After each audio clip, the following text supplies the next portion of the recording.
भगवान राम के संबंध में 12 रोचक तथ्य, आप भी जानिए इस रहस्य को। अनिरुद्ध जोशी। राम, ये शब्द दिखने में जितना सुंदर है उससे कहीं महत्वपूर्ण है इसका उच्चारण। राम कहने मात्र से शरीर और मन में अलग ही तरह की प्रतिक्रिया होती है जो हमें आत्मिक शांति देती है। हिंदू धर्म के 4 आधार स्तंभों में से एक है प्रभु श्री राम। भगवान श्री राम ने एक आदर्श चरित्र प्रस्तुत कर समाज को एक सूत्र में बांधा था। भारत की आत्मा है प्रभु श्री राम। आओ जानते हैं उनके बारे में 12 रोचक तथ्य। रहस्य नंबर 1। राम का जन्म। भगवान राम एक ऐतिहासिक महापुरुष थे और इसके पर्याप्त प्रमाण है।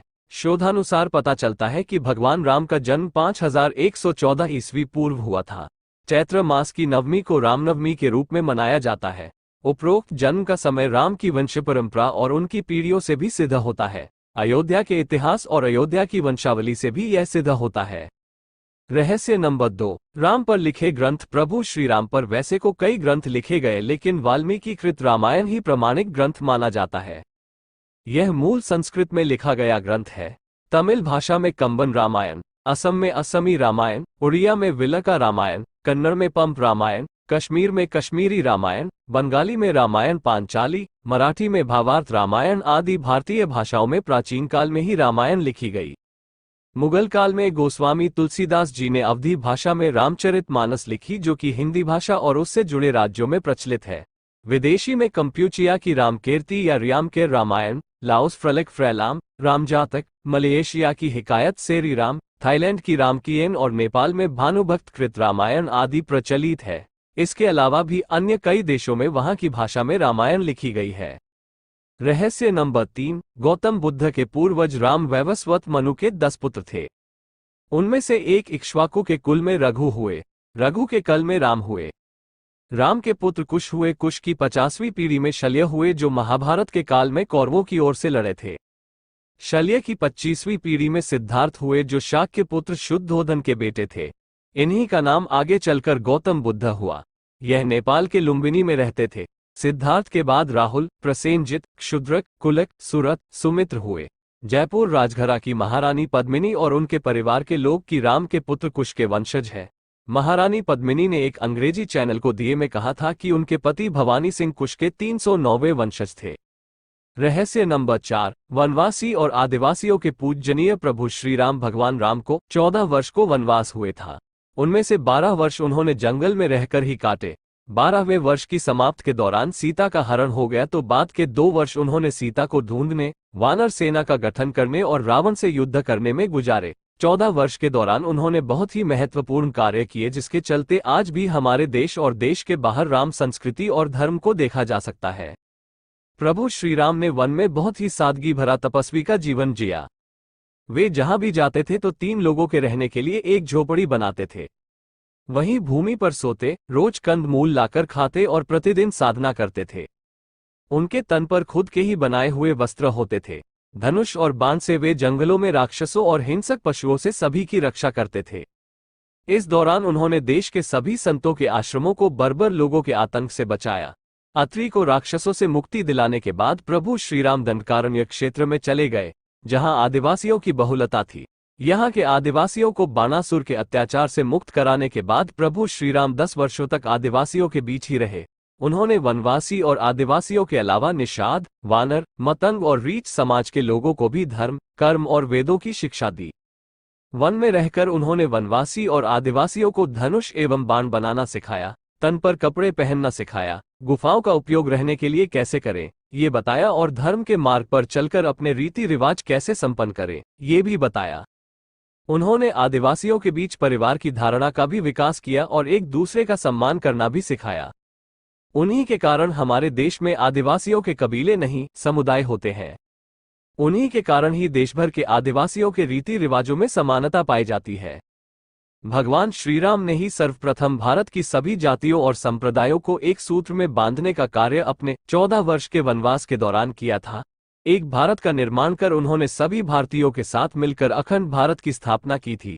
भारतीय राज्य तमिलनाडु, महाराष्ट्र, आंध्र प्रदेश, मध्य प्रदेश, केरल, कर्नाटक सहित Nepal, Laos, Kampuchea, Malaysia, Cambodia, Indonesia, Bangladesh, Bhutan, Sri Lanka, Bali, Java, Sumatra और थाईलैंड आदि देशों की लोक संस्कृति व ग्रंथों में आज भी राम इसीलिए जिंदा है।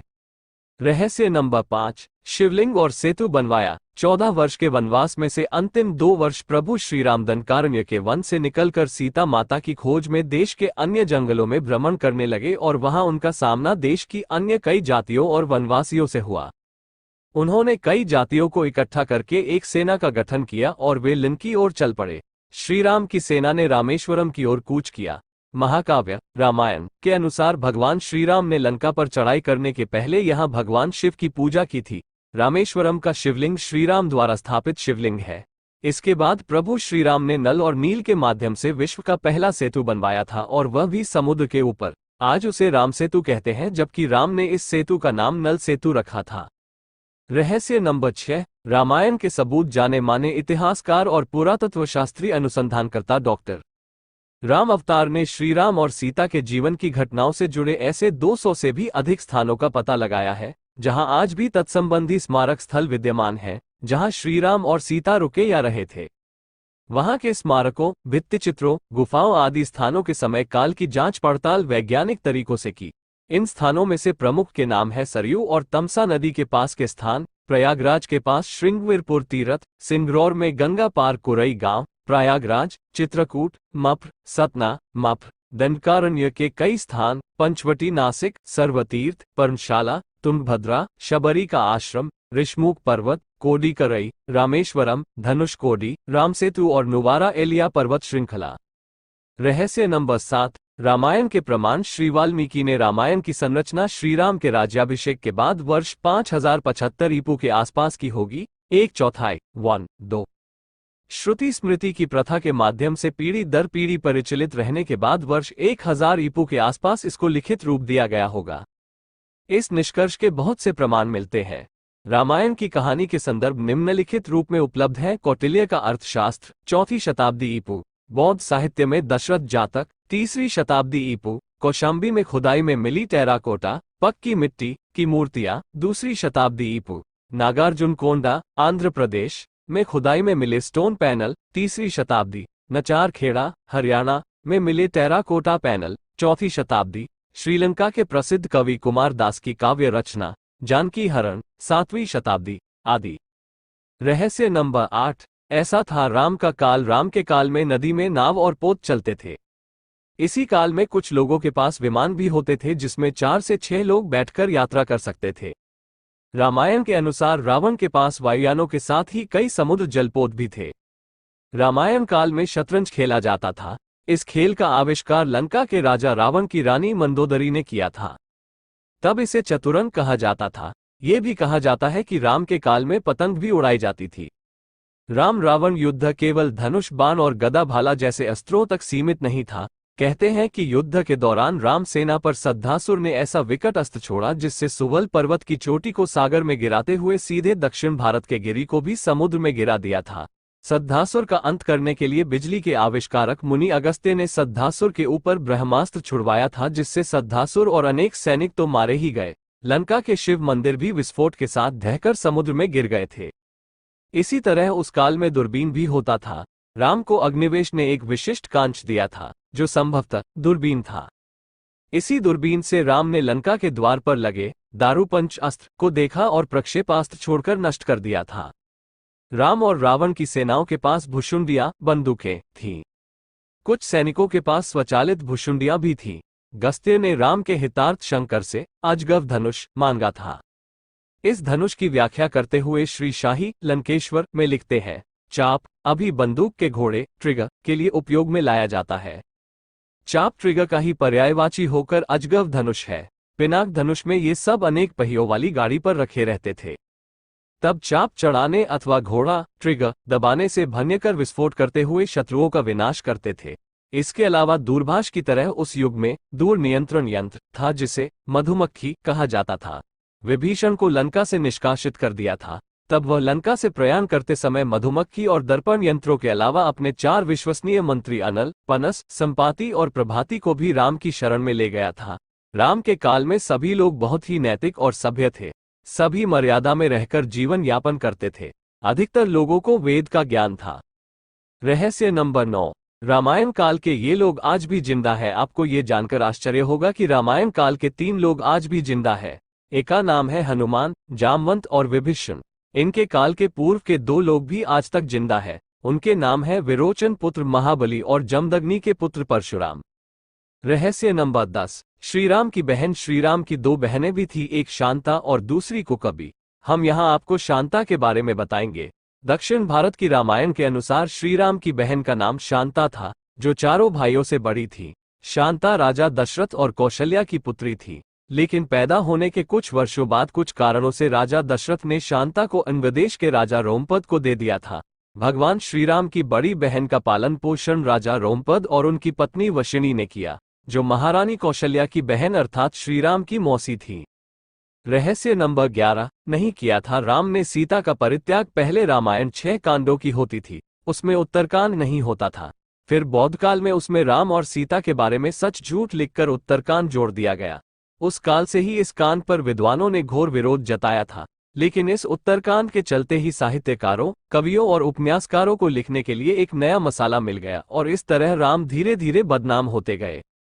विपिन किशोर सिन्हा ने एक छोटी शोध पुस्तिका लिखी है जिसका नाम है राम ने सीता परित्याग कभी किया ही नहीं। ये किताब संस्कृति शोध एवं प्रकाशन वाराणसी ने प्रकाशित की है। इस किताब में वे सारे तथ्य मौजूद हैं जो ये बताते हैं कि राम ने कभी सीता का परित्याग नहीं किया। रामकथा पर सबसे प्रामाणिक शोध करने वाले फादर कामिल बुल्के का स्पष्ट मत है कि वाल्मीकि रामायण का उत्तरकांड मूल रामायण के बहुत बाद की पुनर्तः प्रक्षिप्त रचना है। रामकथा उत्पत्ति विकास हिंदी परिषद, हिंदी विभाग, प्रयाग विश्वविद्यालय, प्रथम संस्करण 1950। रहस्य नंबर 12। राम की जल समाधि। श्रीराम द्वारा जल समाधि लेने की घटना को हिंदू दलितों का धर्मांतरण करने वाले आलोचकों ने आत्महत्या करना बताया।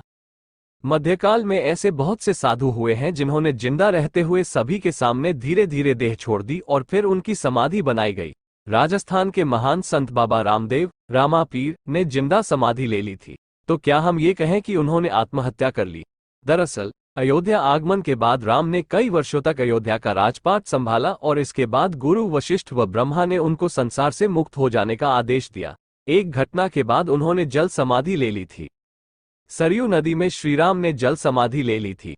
अश्विन पूर्णिमा के दिन मर्यादा पुरुषोत्तम राम ने अयोध्या से सटे फैजाबाद शहर के सरयू किनारे जल समाधि लेकर महाप्रयाण किया। श्रीराम ने सभी की उपस्थिति में ब्रह्म मुहूर्त में सरयू नदी की ओर प्रयाण किया। उनके पीछे थे उनके परिवार के सदस्य भरत, शत्रुघ्न, उर्मिला, मांडवी और श्रुतकीर्ति।